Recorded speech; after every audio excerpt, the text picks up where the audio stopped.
It's just non-stop, isn't it? It is. Start going and go.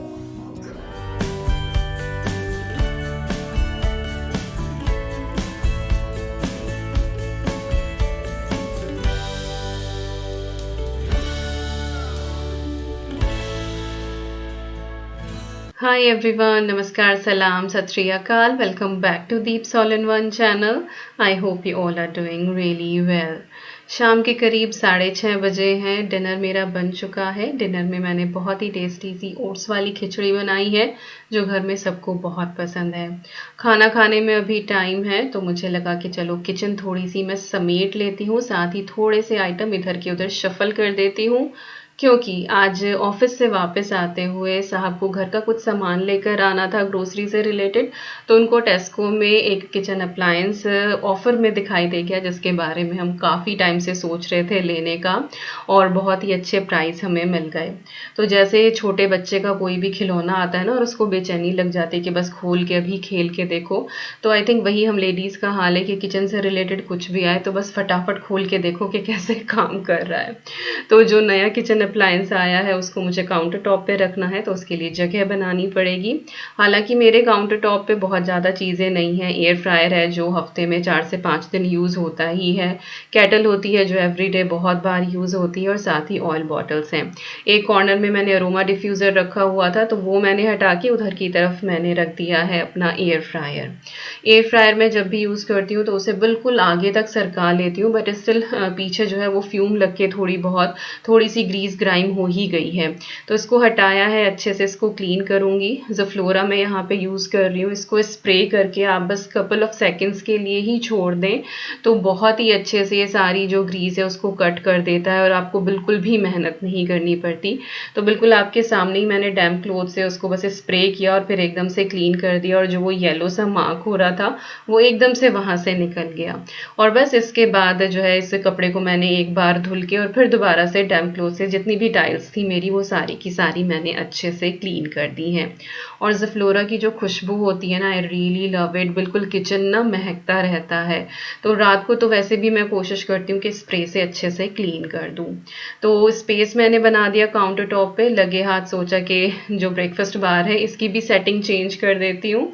तो हफ्ते 10 दिन में थोड़ा सा अगर आप चीज़ें शफल कर दें और इधर उधर सेटिंग चेंज कर दें ना तो ही बहुत फ्रेश सा लुक आ जाता है। तो काफ़ी टाइम से ये लेज़ी सूजन मैंने ब्रेकफास्ट बार पे रखी हुई थी तो इसको मैंने हटा दिया है। उसके प्लेस पे मैंने ये ट्रे रख दी है। तो चीज़ें वही हैं, बस ये है कि थोड़ी सी सेटिंग चेंज हो गई तो डिफरेंट लुक आ रहा है और बहुत ही अच्छा लग रहा है।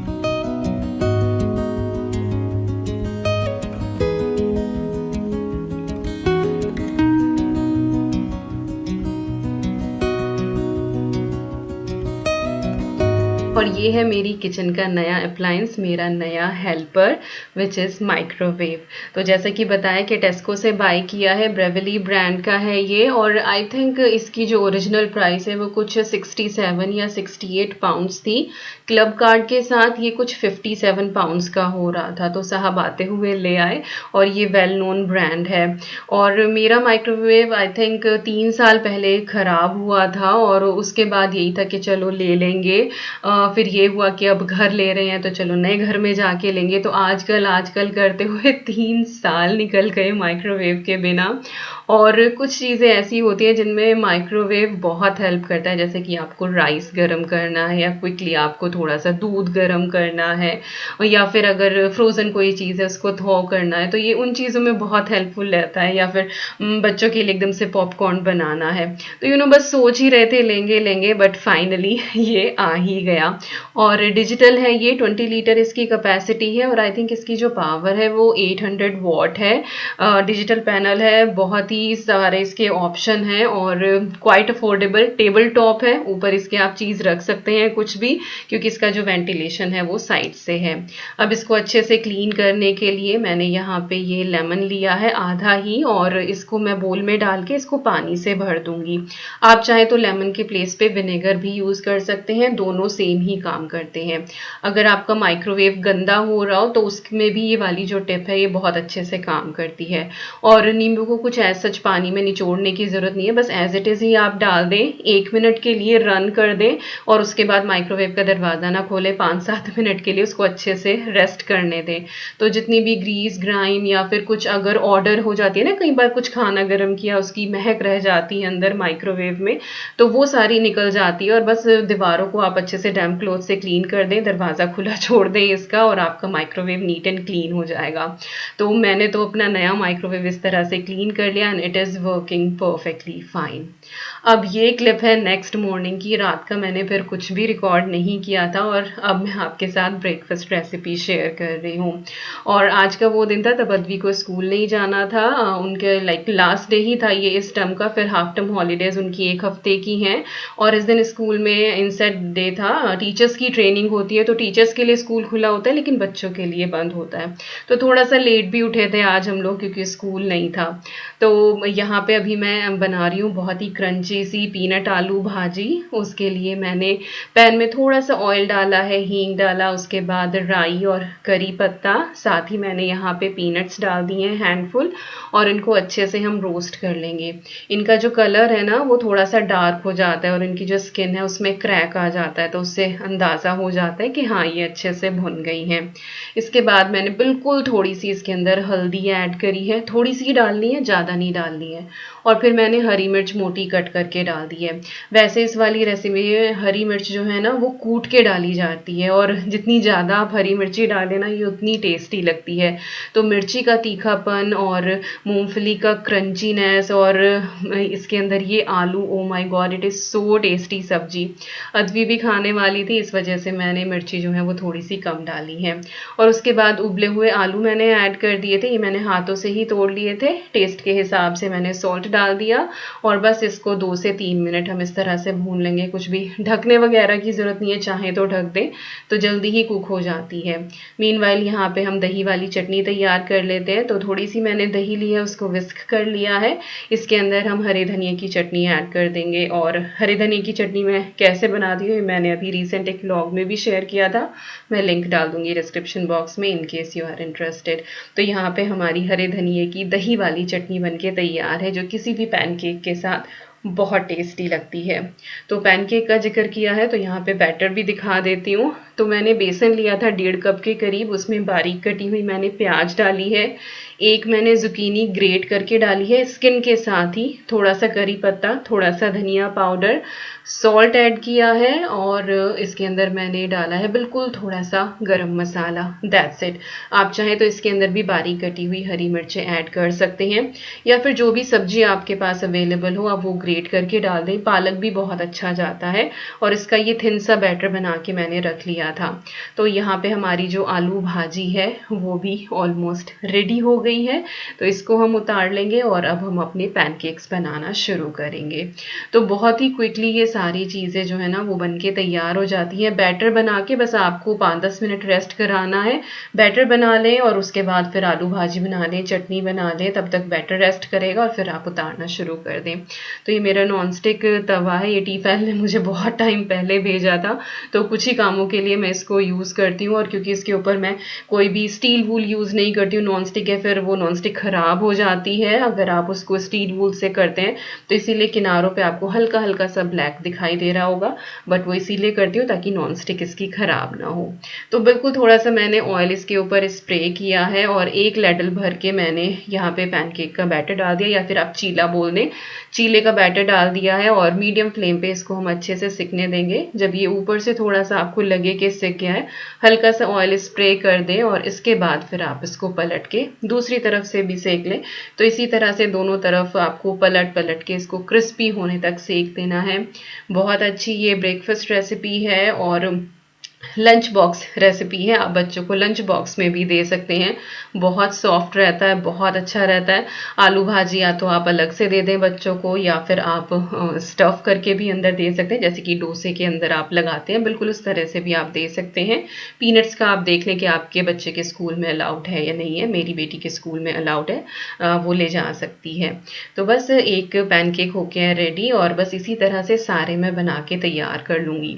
एक एक जन खाता है तो फिर मैं एक एक इस तरह से बनाती रहती हूँ, गरम गरम देती रहती हूँ। अगर रद्वी और रद्वी के पापा दोनों साथ ही बैठ जाते हैं तो मैं एक साथ 2 या 3 तवे चढ़ा लेती हूँ, और उसके बाद फिर मैं बनाने शुरू करती हूँ, ताकि दोनों की प्लेट में चीला रहे। क्योंकि इसके सिकने में टाइम लगता है, तब तक आग भी खड़े ही रहते हैं, तो बेटर है कि 2-3 तवे आप चढ़ा लें और फटाफट फटाफट आप चीले बना लें। तो बस यहाँ पे ये इसको मैं थोड़ा सा छोटे छोटे पीसेस में कट कर रही हूँ, क्योंकि आज अवनी को भी मैं यही देने वाली हूँ उसके ब्रेकफास्ट में। तो धीरे धीरे जो भी चीज़ें हम खाते हैं वो सारी मैं अवनी को इंट्रोड्यूस करा रही हूँ। इसीलिए फ्लेवर जो है वो बहुत माइल्ड रखती हूँ। जैसे कि बैटर में मैंने हरी मिर्ची नहीं डाली थी, क्योंकि मुझे ये अवनी को देना था। तो छोटे छोटे पीस करके मैं उसको प्लेट में रख के दूंगी। हालांकि वो प्लेट में से हर एक टुकड़ा उठा के अपनी टेबल पे ही डाल लेगी और फिर टेबल से उठा उठा के खाएगी, बट स्टिल मैं उसको प्लेट में देती हूँ, ताकि उसको पता लगे कि खाना जो है वो प्लेट के अंदर सर्व किया जाता है, बाद में चाहे वो कुछ भी कर ले। तो उसको मैं देकर आ गई हूँ, और यहाँ पे जो दूसरा चीला है हमारा वो भी ऑलमोस्ट डन होने वाला है। तो चलिए बस सर्व कर देते हैं। तो ये अवनी का बचा हुआ जो आधा आधा चीला ये मैंने प्लेट में रखा है, और साथ ही आ गया है हमारा दूसरा चीला। दिस क्रंची आलू भाजी विद दही चटनी एंड इतने सारे फ्लेवर्स वाला ये चीला ना, it is so tasty, protein packed आपका ये ब्रेकफास्ट होता है। मस्ट ट्राई रेसिपी, ट्राई करना और फीडबैक ज़रूर देना।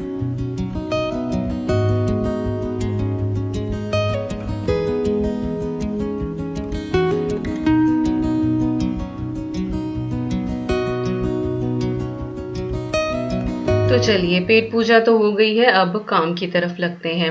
तो मेरा जो डिश वॉशर है इसका सॉल्ट ख़त्म हो रहा था, तो पैकेट में जितना भी सॉल्ट मेरे पास बचा हुआ था, डिश वॉशर का अलग से आता है सॉल्ट, खाने वाला सॉल्ट मत डाल देना। वैसे तो जिनके पास होगा उनको पता ही होगा, बट अगर कोई अननोन है, किसी को नहीं पता है, तो इसीलिए बता रही हूँ। तो जितना भी इस पैकेट में सॉल्ट था वो सारा मैंने ऐड कर दिया। हालांकि थोड़ी सी कसर रह गई थी, तो वो सामान फिर से आना है। तो साहब भी यहाँ पे ऐड कर रहे हैं। एक्चुअली ये डिपार्टमेंट इन्हीं का होता है, डिश वॉशर में रिनसेट डालना और ये सॉल्ट वगैरह डालना। तो घर के बहुत सारे ऐसे काम हैं जो हम दोनों ने एक दूसरे से लाइक डिवाइड किए हुए हैं। ना मुझे उन्हें कुछ कहना पड़ता है, ना वो मुझे कुछ कहते हैं, और आपसी तालमेल के साथ घर का जो काम है वो होता जाता है। तो यहाँ पे मेरा जो डिश ट्रेनर था, इसको काफ़ी टाइम से मैंने क्लीन नहीं किया था, और आज मेरा किचन का जो वीकली क्लीनिंग रूटीन है उसका दिन था। तो मैंने जो डिश ट्रेनर था और साथ ही जो मेरी फ्रूट बास्केट थी वो मैंने रख दी है, और जो चिमनी होती है उसका फिल्टर वो मैंने डिश वॉशर में लोड कर दिया है। और यही चीज़ें डाल के मैं इसको लोएस्ट साइकिल जो होती है 30 डिग्री वाली और 30 मिनट्स की ही होती है, उस पर मैं इसको रन कर दूंगी। यूजुअली मैं दिन में एक बार ही चलाती हूँ अपना डिश वॉशर, और 60 डिग्री टेम्परेचर पे मैं वॉश करती हूँ। लगभग 2.5 घंटे की वो साइकिल होती है, क्योंकि फिर प्रेशर कुकर वगैरह होते हैं तो फिर बर्तन अच्छे से क्लीन नहीं करते हैं। अगर आप 30 डिग्री वाली साइकिल चलाते हैं, बस कप वगैरह हैं, तो उसमें तो फिर वो क्लीन हो जाता है, लेकिन पूरे दिन का लोड हो तो फिर वही है कि हाँ, मैं वो 2.5 घंटे वाली साइकिल चलाती हूँ। ओके, तो साहब जो है वो कल कैलेंडर और डायरी भी लेकर आए हैं। कैलेंडर के साथ ही ये डायरी है, डायरी का प्लान नहीं था। और मैं हमेशा जो कैलेंडर होता है ना वो जनवरी के बाद ही लेती हूँ, क्योंकि तब तक वो ऑफर में आ जाता है। तो अगर आप दिसंबर में खरीदते हो, तो जैसे कि मैंने इसका प्राइस आपको दिखाया, तो ओरिजिनल प्राइस इसका £3.50 था, लेकिन अब क्योंकि फरवरी में आ गई है तो ये इसका प्राइस £1 हो रहा था, तो हुआ ना फायदा। तो इसी तरह सेल में कुछ चीज़ें आपने ले ली, या फिर टाइम के बाद आपने ले ली। जैसे कि अवनी के कुछ कपड़े जो हैं, अब क्रिसमस के बाद बहुत सेल लगी थी, तो मैंने उसके नेक्स्ट ईयर के कुछ कपड़े अभी से लेके रख लिए हैं, बिकॉज यूज़ तो होने ही हैं, और अगर आप कहीं पैसा बचा सकते हैं तो क्यों ना बचाएं। तो यस, भले ही £2.5 बचे हैं, बट बचे हैं ना। तो यहाँ पे मैंने कैलेंडर लगा दिया है, और फरवरी का कोट है spread love everywhere you go, mother Teresa की ये कोट है और बहुत ही ब्यूटीफुल सा ये वाला कैलेंडर है। एवरी मंथ का इसमें डिफरेंट डिफरेंट जो है वो कोट्स दी हुई हैं और पहली बार मैंने ऐसा देखा है कि यहाँ के लाइक ब्रिटिश कैलेंडर में हमारे त्योहार भी मेंशन है, जैसे कि महाशिवरात्रि लिखा हुआ है, रमदान की डेट भी लिखी हुई है, होली की भी लिखी हुई है और पूर्णिमा पूर्णिम यहाँ पे लिखा हुआ है। तो फर्स्ट टाइम मैंने देखा है। आई डोंट नो पहले भी आते थे क्या, कैलेंडर तो हर साल ही आते हैं बट इस बार मैंने देखा है ये। तो आई फेल सो गुड एक्चुअली जब अपने त्योहार मैंने यहाँ के कैलेंडर पे देखे। वेल ये जो यहाँ पे मैंने रखे हुए स्नैक कंटेनर ये एम्प्टी थे और साहब के क्रिसमस हैम्पर में से कुछ चीज़ें बची हुई थी तो वो मैंने फिल कर दी हैं। कुछ एक चीज़ें जो वो रात लेकर आए थे तो वो भी मुझे रिफिल करनी थी, जैसे कि ये वॉलनट है, एवरीडे हम लोग खाते हैं, कई बार मैं सोक भी कर देती हूँ, कई बार ऐसे ही मंचिंग में भी खा लेते हैं। और ईवी को भी मैं थोड़ा सा घिस के वॉलनट जो है वो खिलाती हूँ और इससे क्या होता है बच्चे की ब्रेन डेवलपमेंट में बहुत हेल्प होती है और ज्ञानी कितनी है वो तो आप जानते ही हो। तो ये कुछ चीज़ें हैं जो रेगुलर बेसिस पे लेनी चाहिए। रिच टी बिस्किट है ये वाले और ये स्क्वायर शेप में है, इनमें जो शुगर होती है वो बहुत कम होती है और जैसे कि बताया कि हम लोग शुगर बहुत ही कम कर दिया, इसीलिए आजकल चैनल पे आपको मिठाई की भी रेसिपी बहुत ही कम देखने को मिलती है। ओकेजनली ही कभी कुछ बनता है और मोस्टली जो है घर से ही आया हुआ था वही मीठा खाया जा रहा है, मैंने तो बिल्कुल बनाना बंद सा ही कर दिया है। तो यस यहाँ पे जब तक मैंने बाकी के काम किए तो डिश वॉशर की जो साइकिल है वो भी कंप्लीट हो गई थी, तो ड्रेनर मैंने रख दिया है और देखिए कितनी अच्छे से मेरी ये वाली फ्रूट बास्केट भी क्लीन हो गई है। पहले मुझे स्टील वूल से इसको रगड़ रगड़ के क्लीन करना पड़ता था क्योंकि पता नहीं लगता, लेकिन हफ्ते 2 हफ्ते में इनके ऊपर भी धूल बैठ जाती है और ये देखिए आपको आर पार इसमें दिखाई दे ही रहा होगा कि कितनी अच्छे से ये क्लीन हो गई है। तो बस जो ब्रेकफास्ट के फिर बर्तन थे वो मैंने डिश वॉशर में लोड किए, काउंटर टॉप अच्छे से क्लीन करा और यहाँ पे फूड बास्केट जो है वो भी मैंने फिर दोबारा से फिल कर दी है और बहुत ही अच्छे से नीट एंड क्लीन हो गई है। जब सारी किचन अच्छे से क्लीन होती है ना तो मज़ा ही आ जाता है। और ये डैफोडिल्स जो है ना बस ये भी खिलने ही वाले हैं, 2-3 दिन इनको लग जाते हैं। इसके बाद यहाँ पे ये मैं फ़िल्टर लगा दूंगी और मुझे एक्चुअली आज चिमनी भी क्लीन करनी थी but it was my working day as well. 12 बजे से मुझे काम शुरू करना था और उससे पहले मुझे अपनी सारी किचन जो है वो अच्छे से क्लीन करनी थी, तो मुझे लगा कि बस फ़िल्टर ही लगा देती हूँ, ये काम रह जाएगा तो इसको मैं रात को सोने से पहले कर दूंगी। यहाँ पे डाइनिंग टेबल पे एक ये जार रखती हूँ जिसके अंदर मैं मुनक्का फिल करती हूँ। सुल्ताना होती है ये, जो हमारी नॉर्मल मुनक्का आती है ना उससे थोड़ा सा छोटा होता है ये, लेकिन टेस्ट ऑलमोस्ट वही होता है। तो ये भी ईवी को मैं मंचिंग के लिए दे देती हूँ और साहब भी आते जाते, अदवी भी आते जाते जो है ना वो इसमें से मुट्ठियाँ निकाल निकाल के खाते रहते हैं। तो हेल्दी स्नैकिंग ऑल अराउंड। और यहाँ पे है ये वाइप्स, ये मैंने ग्रोसरी हॉल जब आपके साथ शेयर किया था, I think shopping hall not the grocery hall, उसमें दिखाया था कि मैं ये लेकर आई थी। तो जब जल्दी होती है ना मुझे, जैसे कि आज कम टाइम था तो पूरी कैबिनेट्स पे स्प्रे करके उसको सेट करके फिर वाइप करने का मेरे पास टाइम नहीं था, तो इसीलिए मैंने बस ये वाइप लेके, और पूरी किचन जो है वो 3-4 वाइप में अच्छे से डन हो जाती है और बहुत अच्छे से क्लीन भी करता है, जितने भी कोई स्पॉट्स होते हैं वो निकल आते हैं।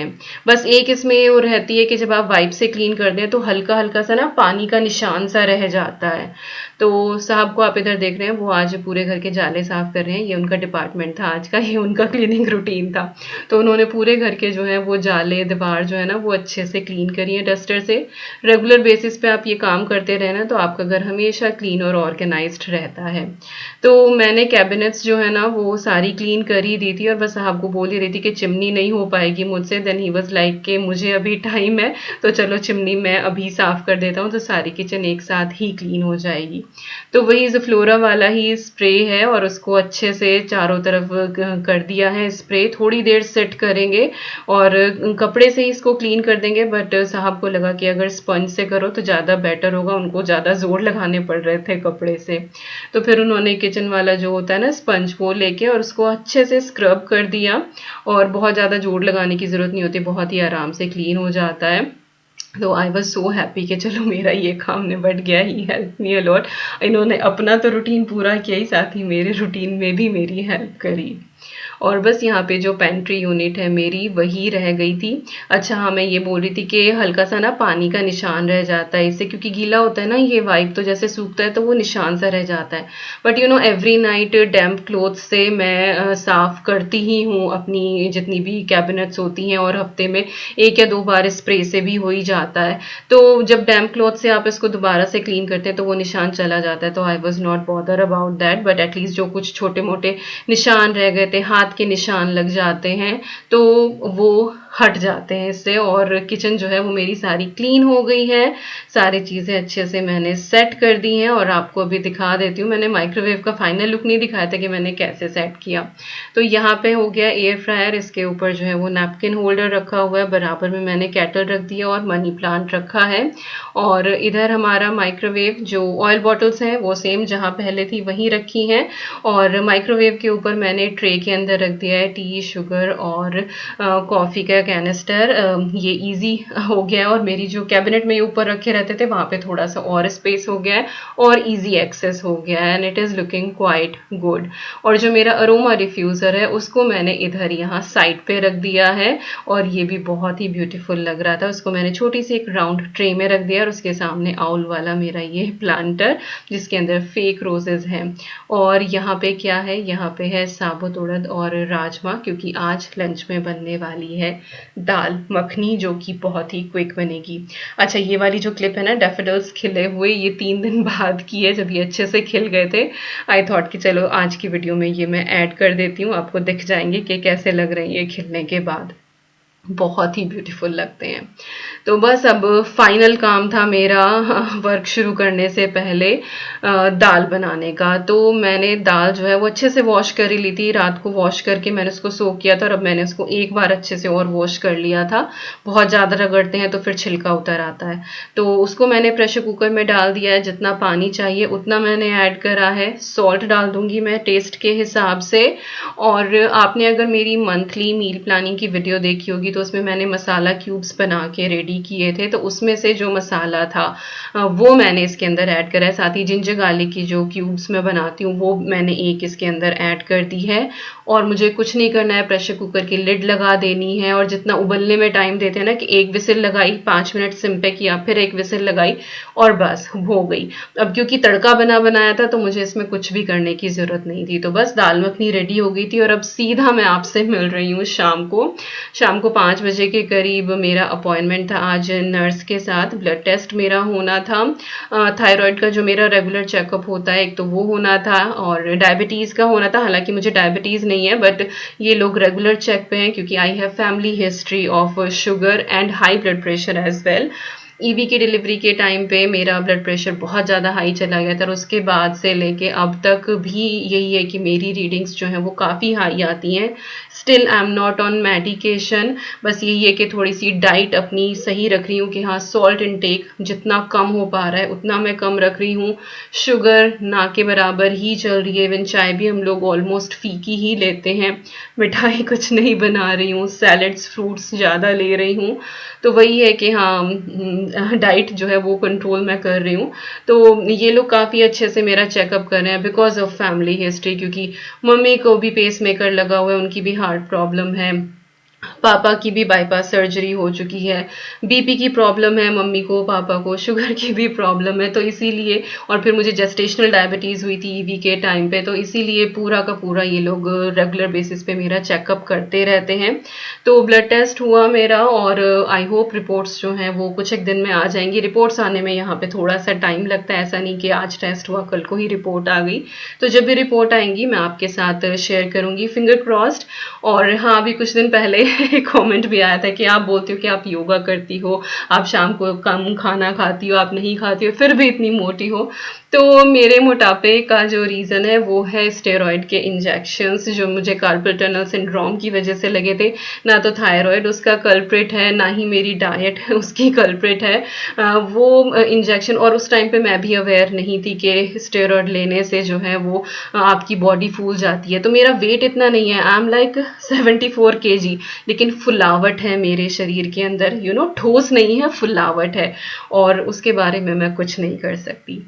वेल बस यही थी आज की वीडियो। आई होप आपको अच्छी लगी होगी, आपको क्लीनिंग मोटिवेशन मिला होगा, रेसिपी अच्छी लगी होगी। आज की वीडियो में बस इतना ही, मिलती हूँ बहुत जल्दी। Till then you guys take care and I am sending lots and lots and lots of love to you all. Thank you so much for watching. Take care and bye bye.